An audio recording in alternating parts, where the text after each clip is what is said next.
Yafahamu maisha ya nyuma ya pazia, maisha ambayo yanawatesa watu wengi sana kwa muda mrefu, maisha ambayo yamekuwa yamebeba siri, maisha ambayo yamekuwa yakibeba uchungu katika mioyo ya watu, maisha ambayo yamekuwa yakibeba vidonda na makovu ambayo yanashindwa kufutika na kuondoka, maisha ambayo yamekuwa yakibeba maumivu makali sana ambayo yamekuwa ni mzigo kutoka katika moyo. Kuna maisha tunayoyaona kwa macho, kuna maisha halisi ambayo ya nyuma ya pazia. Watu wanatabasamu kanisani, kazini, mitandaoni, kwenye masherehe, lakini mioyoni mwao wanapiga kelele ambazo hakuna mtu anayesikia. Kila mtu ana pazia lake, pazia ambalo linazuia macho ya watu kuona mapambano ya kweli, mapambano ya kiroho, mapambano ya kihisia, mapambano ya kiakili. Kuna watu wengi sana wanapitia hali ya kuishi maisha ya nyuma ya pazia. Watu wengi sana wanapitia hali ya mapambano ya ndani ambayo hakuna mtu mwingine anayeweza kuona. Wanajikuta wako peke yao katika hali hizo, na hii inasababisha mtu anaweza akawa anatabasamu mbele za watu, lakini ndani kuna jambo ambalo ikifika usiku anajikuta yupo kwenye hali ya huzuni na kulia.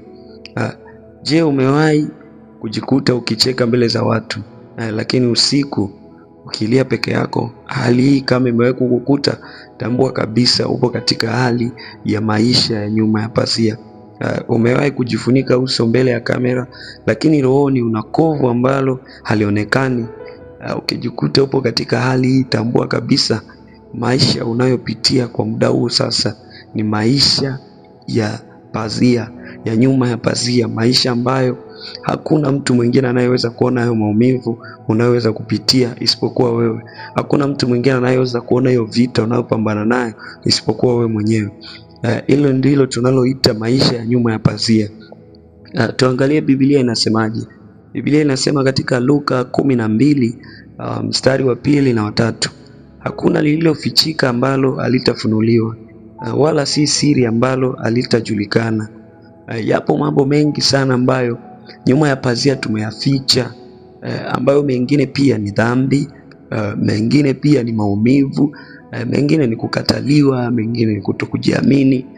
Haya mambo yanaweza yakawa ukayaficha kwa muda mrefu, lakini yatafunuliwa tu. Biblia inatuthibitishia kabisa maisha ya sirini, ipo siku yatawekwa wazi. Siku moja kila pazia litapasuka, lakini kabla halijapasuka, kwa aibu unaweza kulifungua kwa neema. Ili kuweza kufanya vizuri katika hali ya kushinda hali ya maisha ya pazia unayoweza kupitia, ni vizuri sana ukachukua hatua hizi hapa. Ukachukua hatua ya toba kama unapitia hali ya dhambi, ukachukua hatua ya kuomba toba kwa Mungu, toba ya kweli, lakini pia ukachukua hatua ya kuhitaji msaada wa kiroho kwa wachungaji, watumishi wa Mungu ambao Mungu amewaweka, lakini pia ukachukua hatua ya maombi.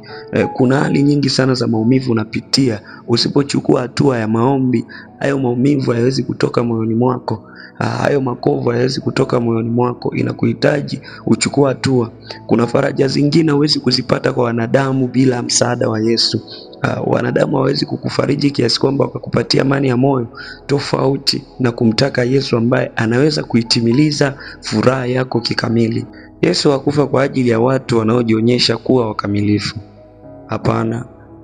Yesu wetu hakufa kwa wale watu ambao kwa sasa hivi maisha yao hayapo nyuma ya pazia, watu ambao wanaonekana kuwa wakamilifu. Yesu hakufa kwa sababu ya watu hao. Yesu alikufa kwa ajili ya waliovunjika, waliopotea, watu ambao pazia lilikuwa ni zito. Pazia la hekalu lilipopasuka lilionyesha kwamba tumepata nafasi pia ya kumkaribia Mungu. Tumepata kibali pia cha kusogea kwa Mungu. Hahitaji tu lazima awe mtu ambaye ni maalum au ni mtu ambaye amechaguliwa. Ilionyesha kwamba tumechaguliwa wote sasa.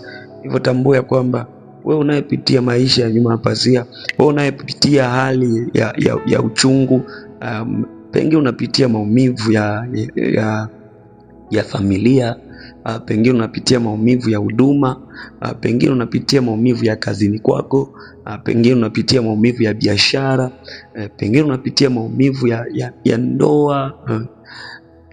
Haya yote haya ni maisha ambayo ni athiri, na ni maisha ambayo ni ya nyuma ya pazia, maisha yaliyobeba uchungu. Endelea kunifuatilia kwa video nyingine inayofuata, tuweze kuelezea ni namna gani ambayo tunaweza kuchukua hatua katika hali ya yale maisha ya nyuma ya pazia yanayokumba watu wengi sana, yanayowatesa watu wengi sana. Na kama wewe ni mmoja wapo unayopitia hali hii ya maisha ya nyuma ya pazia, unaweza ukawa wazi kueleza, kufafanua zaidi hali ngumu inayokukuta ya maisha ya nyuma ya pazia.